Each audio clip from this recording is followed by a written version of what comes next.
来看台北内湖，伫咧元宵节间有人土地公的活动，这个活动已经有超过100年的历史咯。庙方表示讲，这信众会互土地公吃炮，这炮仔量蹦愈多，代表店家规年烫天，这生意是旺旺旺。活动会一直到暗时12点，附近也进行交通管制，建议民众若准备要来看，就要坐这大众运输较好。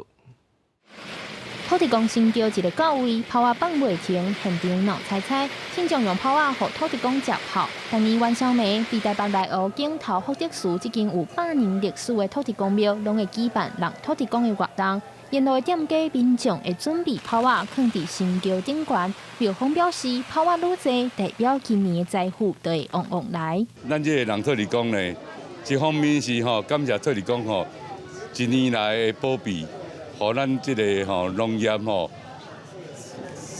农作物爱当较兴旺咱即个规个即个家庭和平经济生活家家户户拢一个小康的生活对这土地公特别的感谢。咱每一年所看到这放炮的文化实际上是拢所有乡客他发心家己来提供。 庙方表示，若是炮仔放线，民众也会甲炮仔灰扫入去家己的厝内，代表甲财富砸入来。甲炮仔扫清气，嘛通维护环境。今年庙方也特别宣导炮仔减量，心意有够着好。绕境活动会一直到元宵的半暝12点。庙方预估大约有1万人参与活动。另外，警方也针对附近的道路进行交通管制。 会先请我们公运处的公车来做改道，来配合这活动来实施哦。